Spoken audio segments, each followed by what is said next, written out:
आप सभी को राकेश मेहरा का नमस्कार। राकेश मेहरा जी की क्लासेस की तरफ से मैं आप सभी स्टूडेंट का हार्दिक स्वागत करता हूं। दोस्तों, चतुर्थ श्रेणी कर्मचारी भर्ती परीक्षा के संबंध में कुछ बातें आपके सामने लेकर आया हूं। ये स्टूडेंट की मांग के आधार पर है।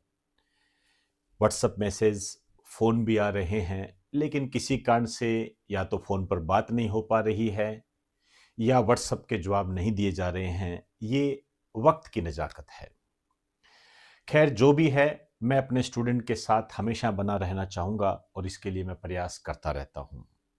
मैं उन स्टूडेंट से माफ़ी चाहूँगा जिनका जवाब मैं दे नहीं पाया, लेकिन आप निराश ना हो, उनका जवाब मैं इस वीडियो के माध्यम से देने जा रहा हूँ।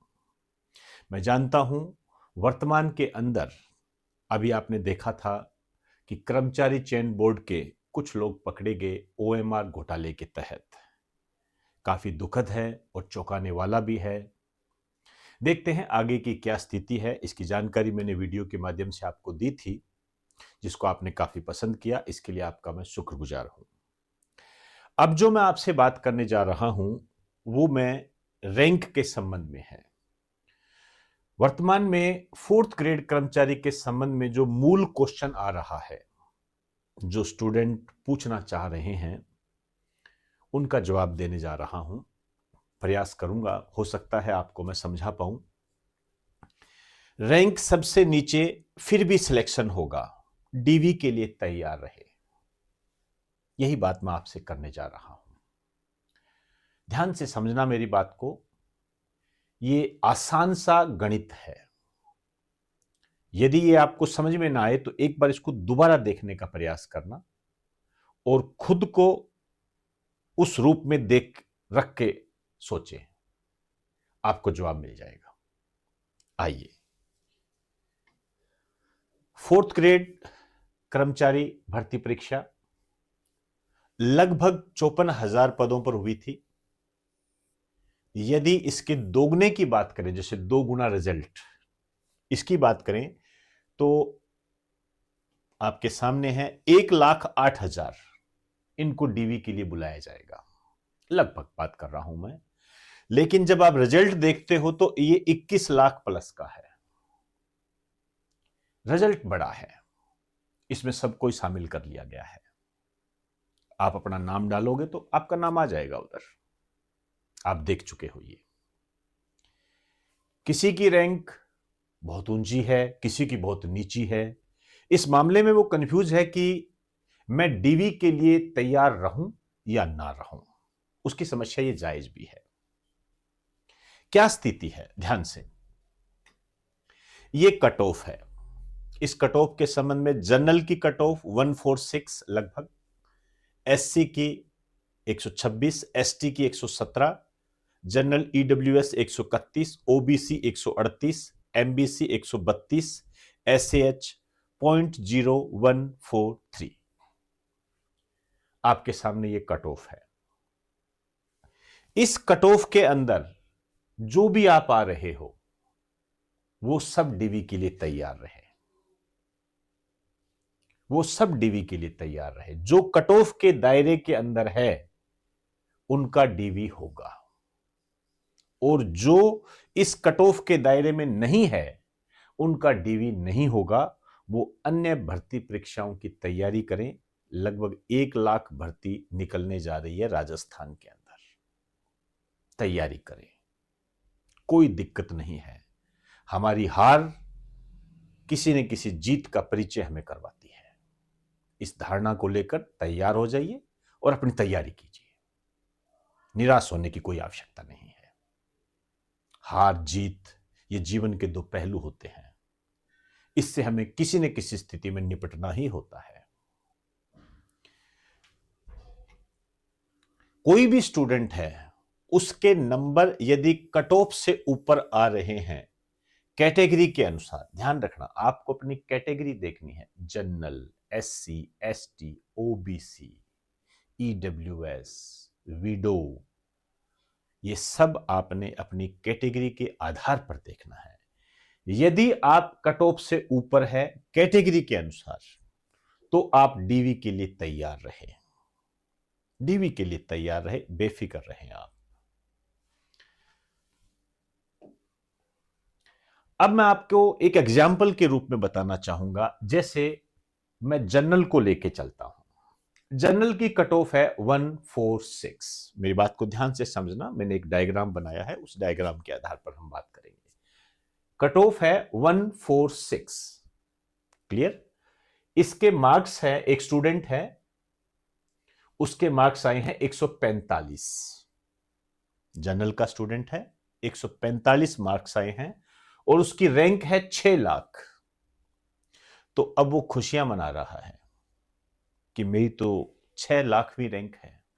मेरा तो श्योर है, नहीं है श्योर, डीवी के लिए भी तैयार नहीं है वो। क्यों? उसके जो मार्क्स है कट ऑफ से नीचे है। समझ में आई बात सारी? अब जो अन्य कैटेगरी है, चाहे ओबीसी है, एससी है, एसटी है, आप इसमें अपने आधार पर देख लीजिए, जो भी आपकी जिस कैटेगरी में भी आते हो। जैसे ओबीसी का मैंने एग्जांपल लिया, कट ऑफ 138 गई है। अब कोई स्टूडेंट है, उसके मार्क्स आ रहे हैं 139 और उसकी रैंक है 10 लाख। अब इसकी रैंक है 6 लाख। ये डीवी के लिए एलिजिबल नहीं है, इसका डीवी नहीं होगा।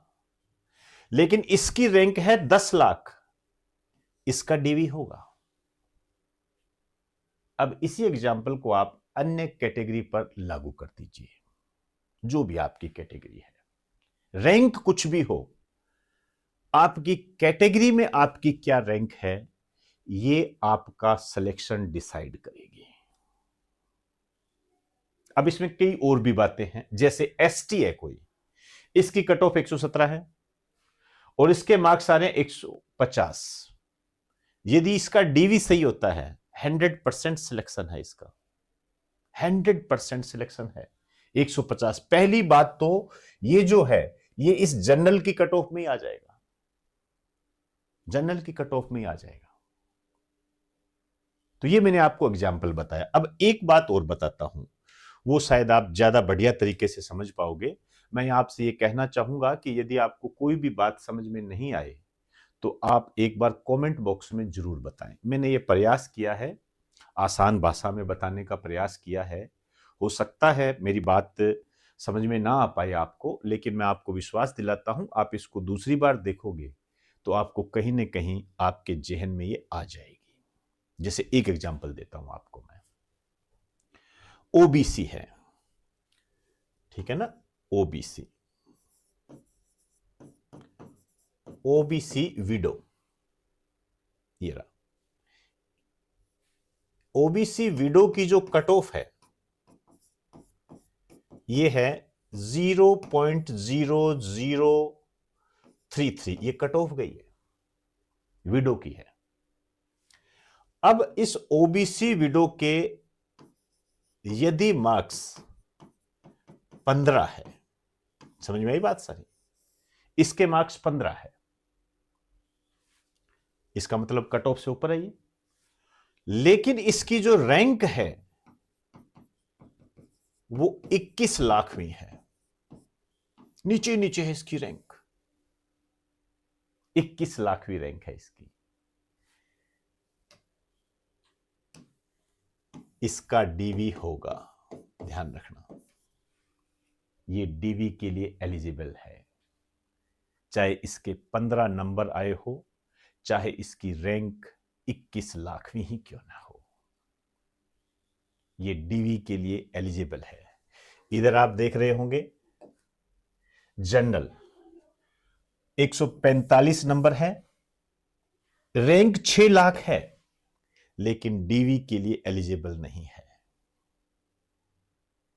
यह है इसका गणित आसान सा।